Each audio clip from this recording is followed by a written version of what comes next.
कि हमारा बेटी हुईता तुहरा के बुलाई बनाना दो। हमारा बेटी हुईता तुहरा के बुलाई बनाना दो। बुलाई बनाना दो, बुलाई बनाना दो। ढेर सारा आशीर्वाद रउआ बबनी के का लागम। अच्छा चाचा जी की तरफ से ढेर सारा आशीर्वाद। बुलाई बनाना दो, बुलाई बनाना दो, बुलाई बनाना दो, बुलाई बनाना दो। हमारा बेटी हुईता तुहरा के बुलाई बनाना दो। हमारा बेटी हुईता तुहरा के बुलाई बनाना। लेकिन खाली बुलाई ना, हमनी के माता बहन लोग और लाइन गावे जा। 361 नंबर विधानसभा भानु द्विवेदी की तरफ से ढेर सारा आशीर्वाद। लेकिन पायल के धुन पे, पायल के धुन पे नचाई बनाना दो। पायल के धुन पे नचाई बनाना दो का।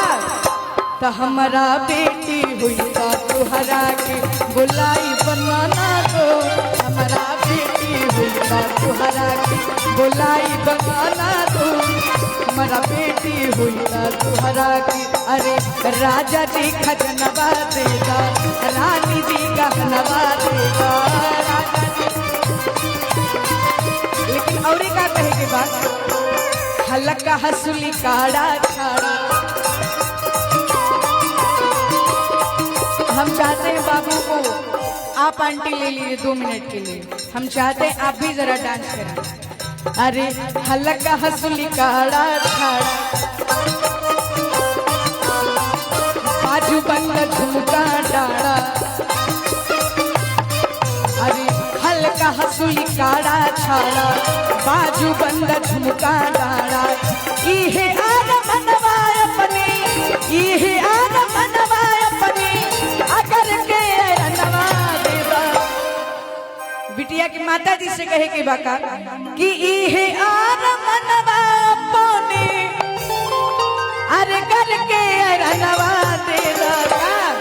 अरे राजा जी खजनवा देगा, रानी जी गहनवा देगा, राजा जी खजनवा देगा, रानी जी गहनवा देगा, राजा जी खजनवा देगा।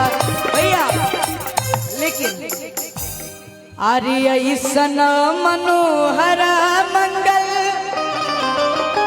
अरे मूरत सुहावन सुंदर।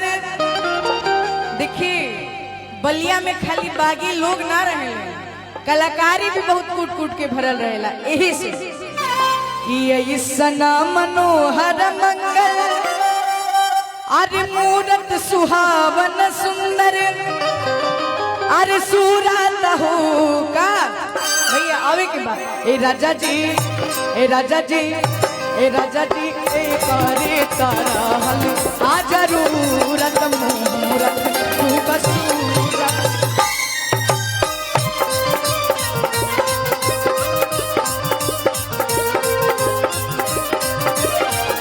ए राजा जी करे तारा हल आ जरूरत मूरत खूब सूरत।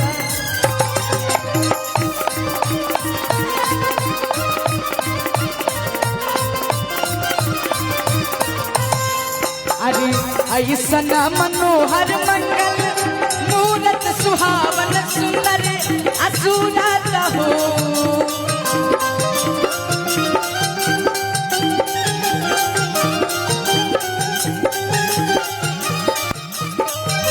ए राजा जी, ए राजा जी, ए राजा जी ए करे तारा आ जरूरत मूरत खूब सूरत। ए राजा जी ए करे तारा आ जरूरत।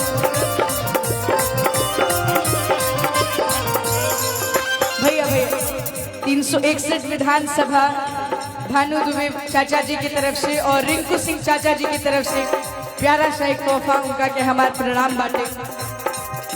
ए राजा जी करे तरल आ जरूरत खूब सूरत।